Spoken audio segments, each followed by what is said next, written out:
The House of Unwound Clocks. The end was not an end. Elias found himself standing in a grand foyer, the air thick with the scent of dust and decaying roses. The silence was a weight, broken only by the mournful echo of a grandfather clock, its hands frozen at the moment of his last breath. This was his house, built of marble and mahogany, but now it was a prison fashioned from regret. A door creaked open, spilling a cold, golden light into the hall. It was the ballroom, and within a spectral waltz played. He saw himself as a young man, sharp and ambitious, turning away from his wife, Eleanor, her hand outstretched, her smile faltering. He had chosen a conversation of commerce over a dance with the woman he claimed to love.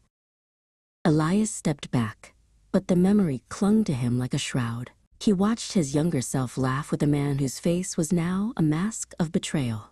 Arthur, his first partner. The ink on the forged document in his memory was as dark as the shadows that now consumed the ballroom, swallowing the light and the laughter whole.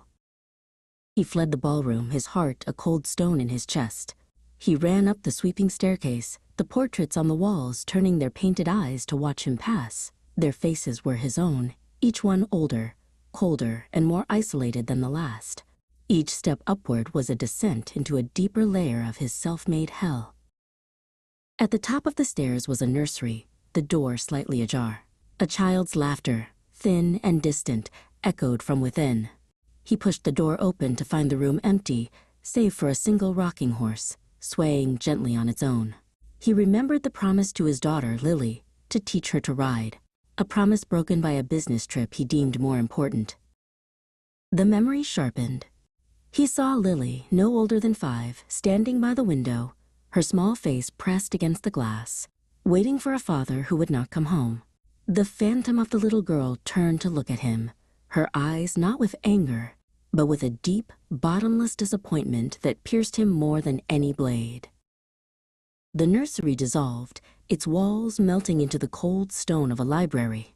Every book on every shelf was a ledger, its pages filled with his transactions, his acquisitions, his victories. He opened one, and the words were not of profit and loss, but of moments missed, of love squandered, of a life traded for gold.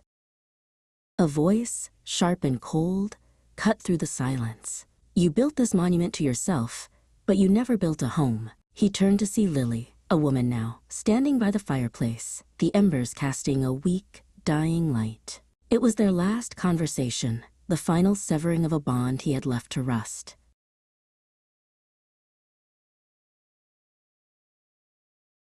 I gave you everything, his phantom self pleaded, the words tasting like ash in his mouth even now. Her reply echoed in the eternal silence of the mansion. You gave me things. You never gave me you.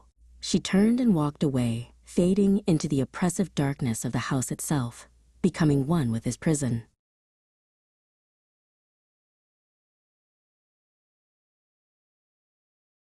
The doors of the mansion slammed shut, the sound final and absolute. The clock in the foyer began to chime, not forward, but backward, rewinding time to the beginning of his torment. Elias stood, a ghost in his own mausoleum, and understood. This was not a trial to be endured, but a sentence to be repeated. Forever. The first door creaked open again,